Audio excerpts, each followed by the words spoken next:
Once we get through today's activities, then the focus really is going to shift to entry. And I think the first graphic is important to show up here for some of those critical events.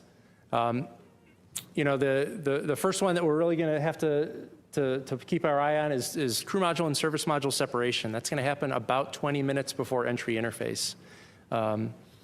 Once we get through the separation of the service module, we're going to do one final burn. It's called our crew module raise burn.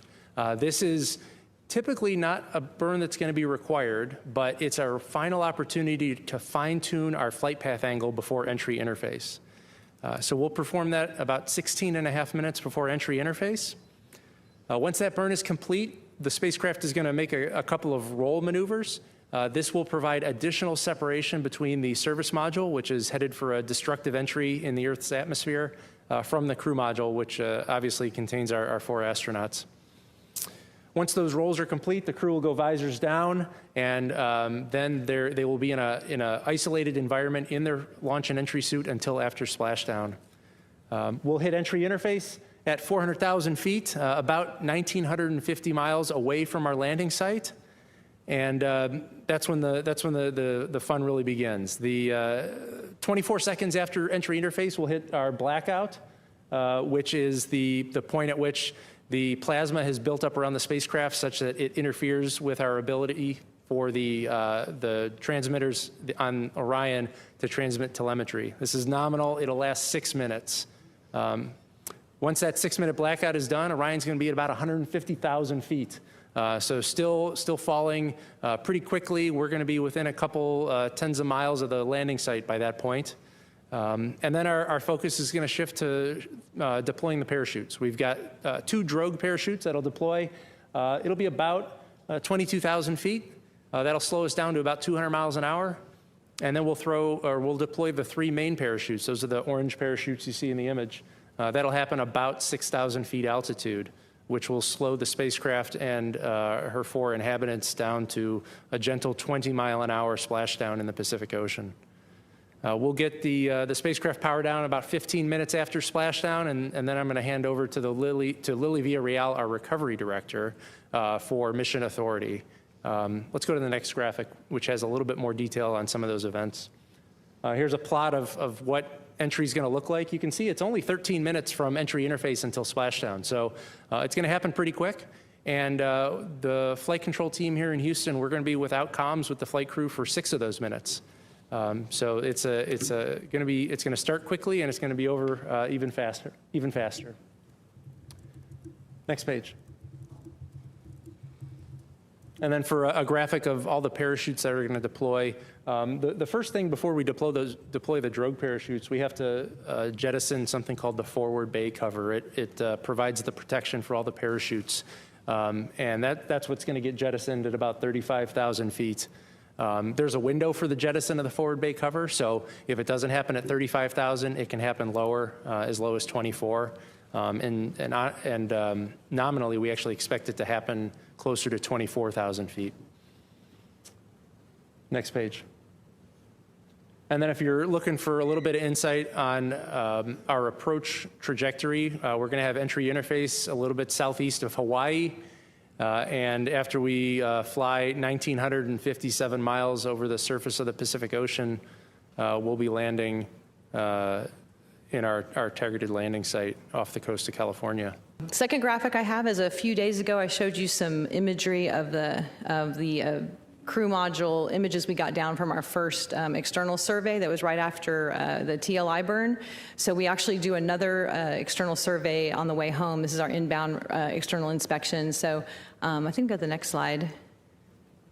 Yeah, so this is kind of 2 different views of the spacecraft. Again, did a comprehensive review of all the imagery that we were getting down off the surface of the crew module. No concerns, no issues seen that would make us have any pause for the re-entry phase. Everything is in excellent condition for that entry.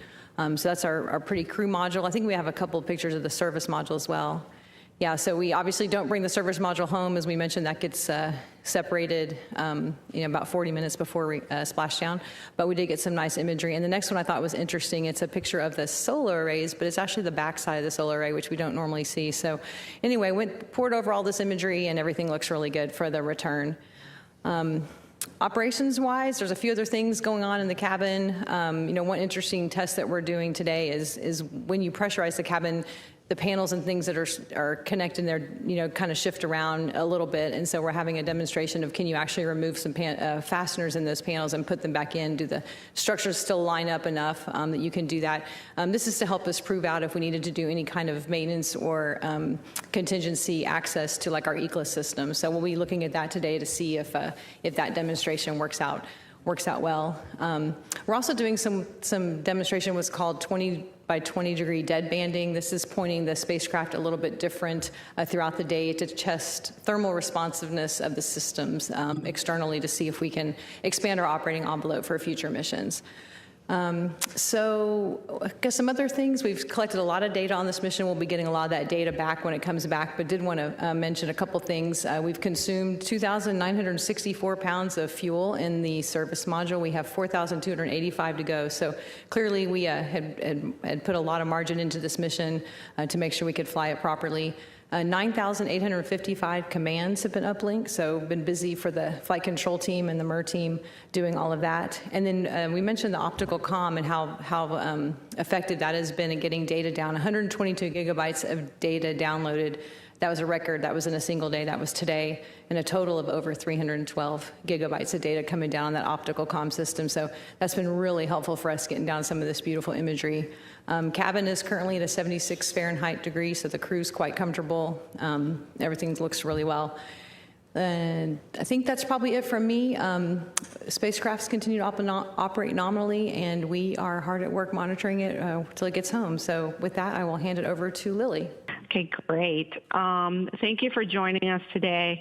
I'm currently at sea aboard the USS John P. Murtha with the joint NASA and military team who are ready to safely recover the crew once they splash down off the coast of California.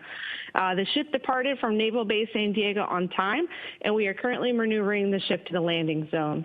Over the past couple of days, we have been completing final preparations on the ship, including training with the joint NASA and military team to refresh the skills and procedures that we've been practicing during underway recovery tests. I want to quickly walk you, however, through the process of how we will safely recover the Artemis II crew and the Orion spacecraft once they return from their trip around the moon. The ship and the small boats will be positioned at a safe distance at splashdown until the team has determined that their path of travel will be clear of any of the jettison hardware that Rick talked about. At splashdown, the crew in Houston will follow their post-landing procedures while our divers maintain a distance of about 120 yards to the capsule once we're cleared to go to the capsule. After handover from the flight director to the landing recovery director, the divers will approach Orion and they will conduct assessments of the air and water surrounding the capsule just to make sure that it's safe to approach and help the crew exit Orion.